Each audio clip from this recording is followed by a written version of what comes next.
been that day for me. Yeah, yeah.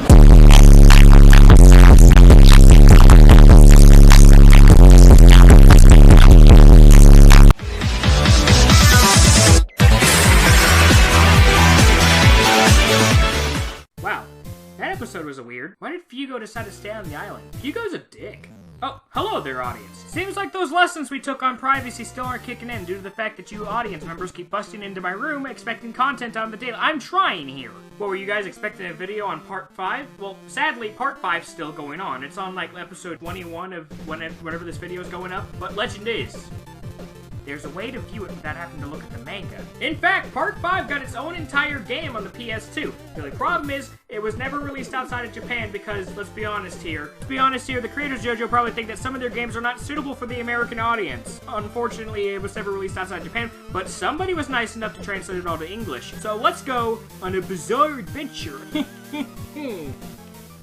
We start off by going into story mode. Unfortunately, the opening screen has to explain the first 4 parts, and it is long as shit. Don't worry, guys, I got an idea to speed this process. Hey, Diavolo, can you use that, like, King Crimson thing to, like, speed this process up? We're not trying to get ad-libbed. Oh, fuck, he skipped too far ahead. You ask a man to skip ahead like 5 minutes, he skips ahead to like 15 hours. Great job. It starts out the same way it does in the anime. The only difference is Koichi is like nowhere to be found. After taking out the leaky-eyed dickwad that was trying to fuck with you, Buriachi, or Buiselli, or whatever the fuck you want to call him in this version, gets on the train to confront you, and that's where you basically learn to do the tutorial of the game. Don't get me wrong, this was a fun game. Not as good as Heritage to the Future, but still a fun game. But, there is one thing I'd like to point out. The mouth animations on some of the characters are just ridiculously awkward looking. Trust me, you might not see it now, but just wait till we get to Trish. You're going to love Trish's look. But yeah, basically this is where you get your first fighting feel of the game. To be honest, for a PS2 fighting game, it could be better because this is at the same time that Mortal Kombat and Mortal Kombat Shaolin Monks came out. And let's be honest here, those games did it great. So I don't know what went wrong when they were doing it here, but it feels like the fighting could have been a lot better. Don't get me wrong, it's a fun game for its time, but the fact that you have to find secrets around the level to get better health in the game when the enemy health bar is already phenomenally large is fucking gay. You might also find that some of the characters in the game that you love have very underwhelming powers. For example, remember how Giorno can create life? Well, fuck you. In this game, he can only create trees. Learn to cope with it. Now, let's get past the train car scene. Let's go to the part where he's chasing Buriachi through, like, fucking Italy or whatever. This level's particularly annoying to a point because every time you try to catch up to Buriachi, he just zips through a fucking wall.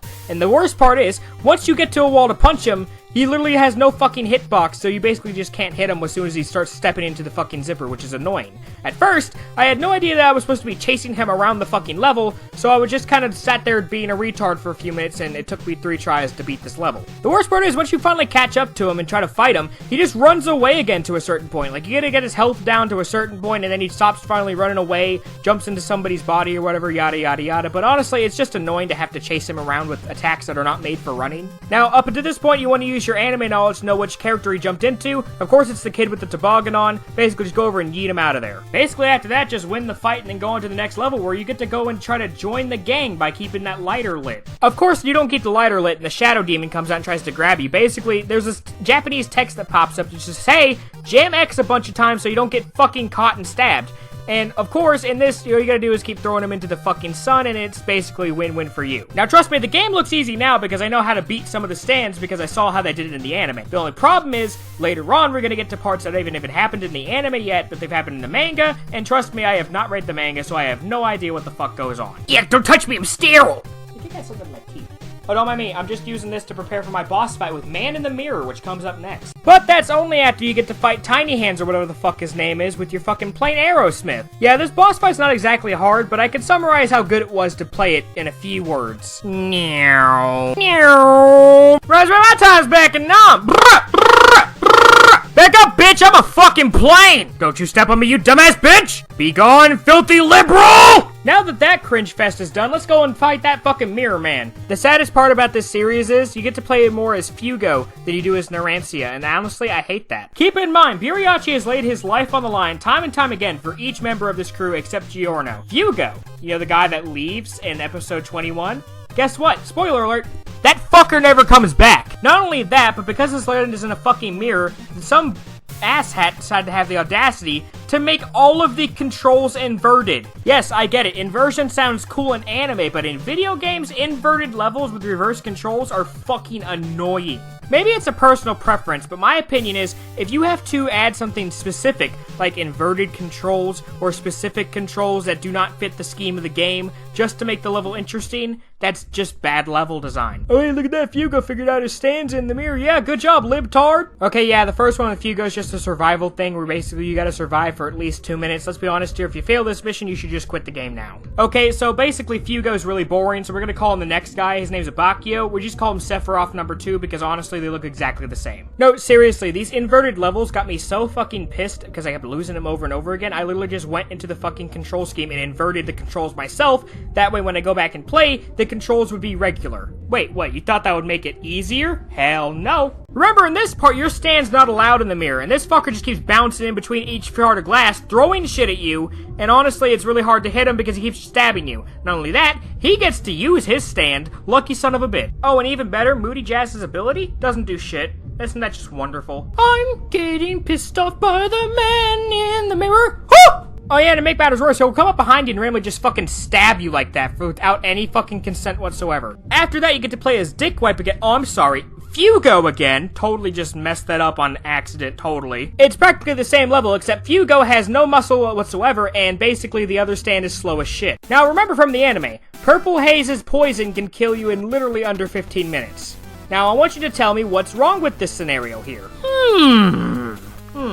I know what the problem is. It's almost as if the toxic poison that gives you a virus isn't doing jack shit to the enemy. Matter of fact, it looks like he's not even affected by it at all. Starring Fugo, the entire center of fucking disappointment. If I haven't made it very clear by now, I don't like Fugo. He's a prick. The man literally can't fight worth a shit. The man's stand literally has autism and it's slow as fuck and literally has to stop to brush off its fucking pants when it has something wrong with it. What is the point of him? Yeah, we're gonna move on before I get pissed off at a virtual character that doesn't exist. Let's go to the part with Fintus and Frob. Okay, so there's Fintus. Frob's knocked out in the back. Where's Cadence? And yes, ladies and gentlemen, you bet your sweet ass I stole that joke from Fitz because he stole my heart.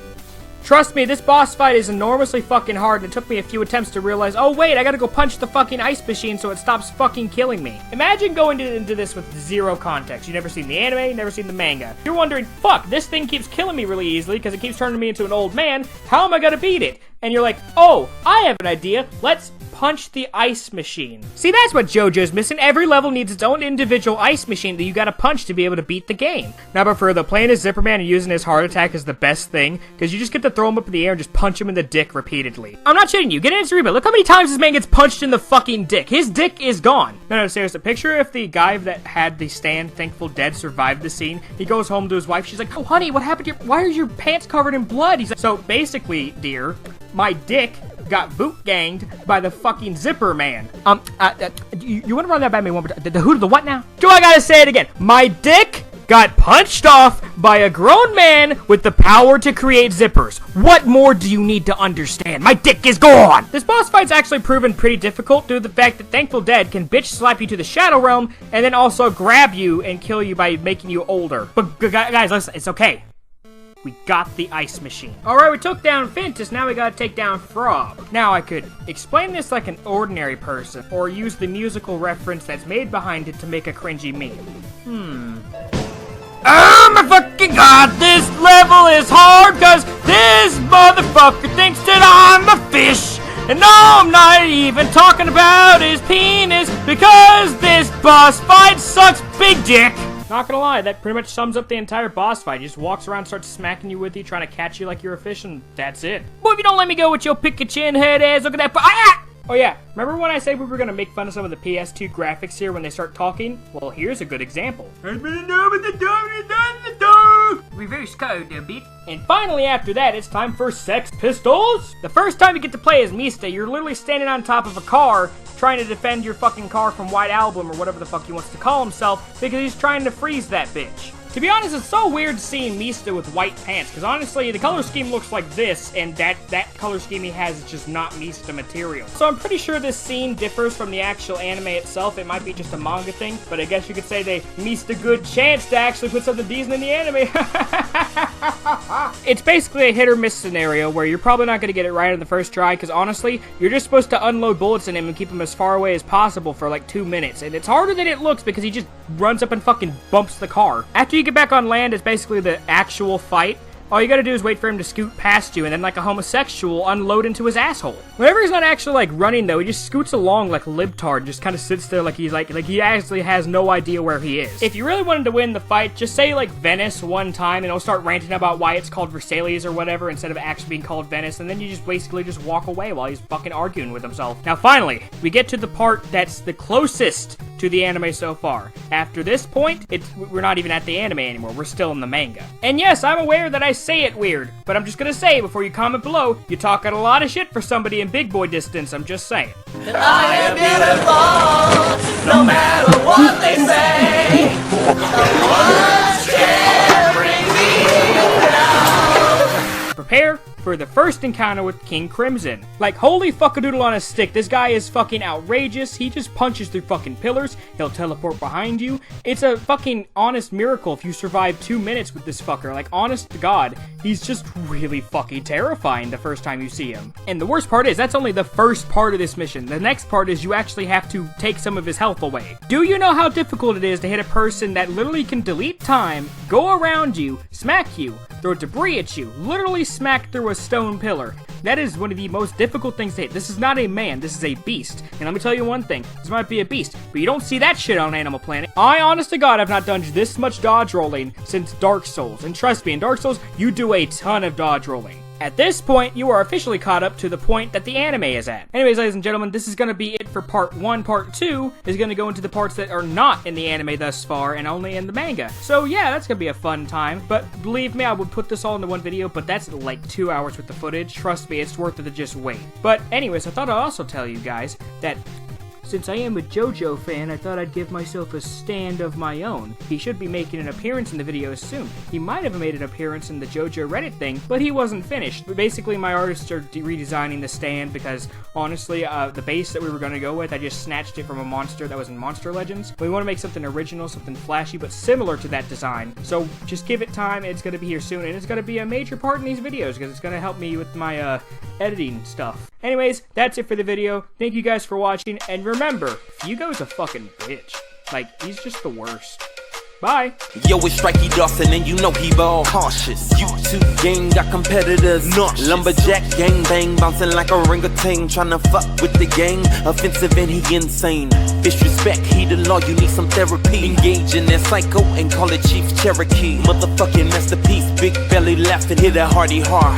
Bitch blowing out left, can't stand there, we go hard. Opposites attract, enemy, game and rap, we do it all. Strap, if you need criticism, give Strikey your call. That's all, motherfuckers, better give me your all. Then before you leave, don't you dare mess up the vibe. Hit that bell icon, like and subscribe now.